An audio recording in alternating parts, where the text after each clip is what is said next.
What were the Confederate draft laws? Have you ever wondered how the Confederate States of America managed to recruit soldiers during the American Civil War?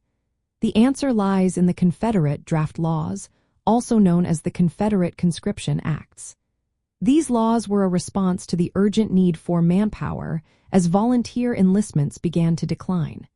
Let's break down what these laws entailed. The first Conscription Act was passed on April 16, 1862. It mandated that all white males aged 18 to 35 serve 3 years in the Confederate military.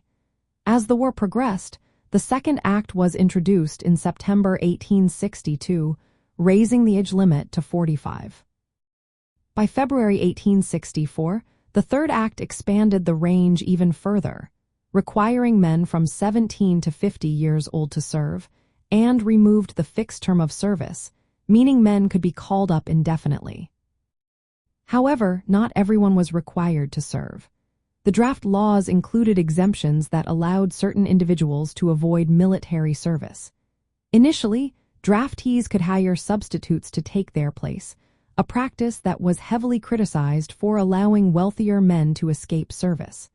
This option was abolished in late 1863.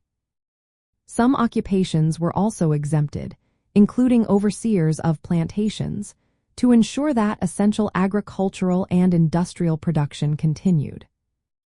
One of the most controversial provisions was the 20 Negro Law, passed in October 1862.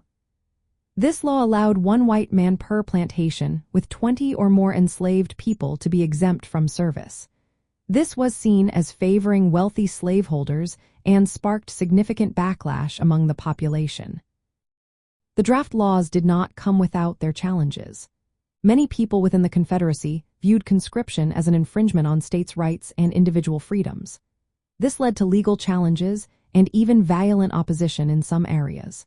Some counties attempted to secede from the Confederacy in protest against the draft.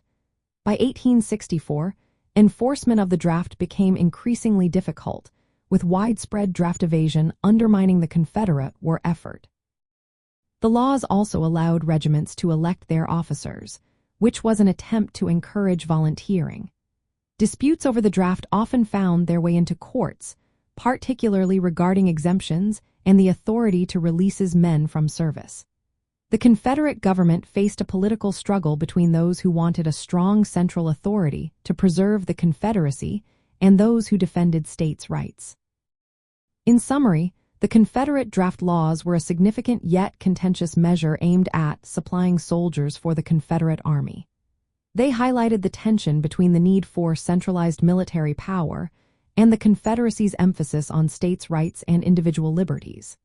The exemptions, especially the 20 Negro Law, revealed social inequalities and contributed to internal dissent during the war.